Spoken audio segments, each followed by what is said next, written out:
இந்த ஃபெஸ்டிவல் சீசனுக்கு பிளாக் பஸ்டர் வண்ணங்களில் நடிகை கஸ்தூரி ஜாமீன் கோரி சென்னை எழும்பூர் நீதிமன்றத்தில் மனு தாக்கல் செய்திருக்கிறார். அதனை அண்மை செய்தியாக பார்த்துக் கொண்டிருக்கிறோம்.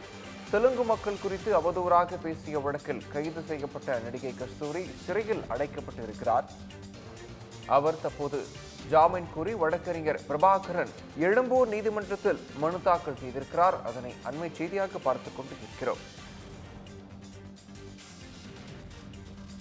நடிகை கஸ்தூரி ஜாமீன் கோரி சென்னை எழும்பூர் நீதிமன்றத்தில் மனு தாக்கல் செய்திருக்கிறார். அதனை அண்மை செய்தியாக பார்த்துக் கொண்டிருக்கிறோம். இது குறித்த விவரங்களை வழங்குவதற்காக செந்தில்குட்டி இணைகிறார். செந்தில்குட்டி, விவரங்கள். இந்து மக்கள் கட்சி சார்பில் சென்னை எழும்பூர்ல கடந்த 3ஆம் தேதி ஒரு ஆர்ப்பாட்டம் நடைபெற்றது. இதில் கலந்து கொண்ட நடிகை கஸ்தூரி தெரிவித்த கருத்து தொடர்பாக காவல் நிலையத்தில் பல்வேறு புகார்கள் அளிக்கப்பட்டது. தொடர்ந்து நடிகர் கஸ்தூரி தனது பேச்சுக்கு வருத்தம் தெரிவித்து முன்ஜாமீனும் மனுவும் தாக்கல் செய்திருந்தார்.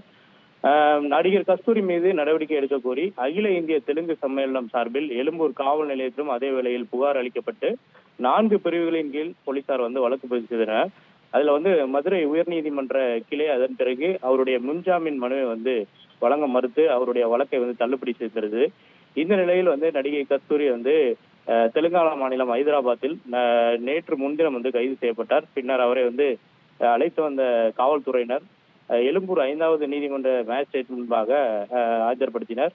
அப்போது அவரை வரும் 29ஆம் தேதி வரை நீதிமன்ற காவலில் சிறையில் அடைக்க மேஜிஸ்ட்ரேட் ரகுபதி ராஜா உத்தரவிட்டிருந்தார்.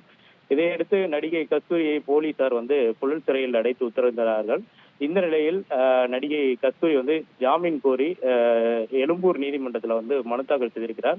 அவரோட மனுவுல முக்கியமா தெரிவித்திருக்கக்கூடியது அவருடைய மாற்றுத்திறனாளி குழந்தையை கவனித்துக் கொள்வதற்கு ஆட்கள் இல்லாமல் இருப்பதாகவும் தான் தொடர்ந்து அவரை கவனித்து வருவதாகவும் அதில் தெரிவிக்கப்பட்டிருக்கிறது.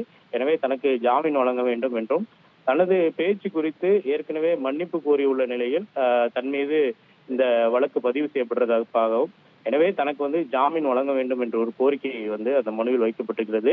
இந்த ஜாமீன் மனுவை அவருடைய வழக்கறிஞர் பிரபாகரன் இன்று நீதிமன்றத்தில் எழும்பூர் நீதிமன்றத்தில் தாக்கல் செய்திருக்கிறார். இந்த மனு விரைவில் விசாரணைக்கு வர இருக்கிறது. விவரங்களுக்கு நன்றி செந்தில்குட்டி. இந்த ஃபெஸ்டிவல் சீசனுக்கு பிளாக் பஸ்டர் வண்ணங்களில்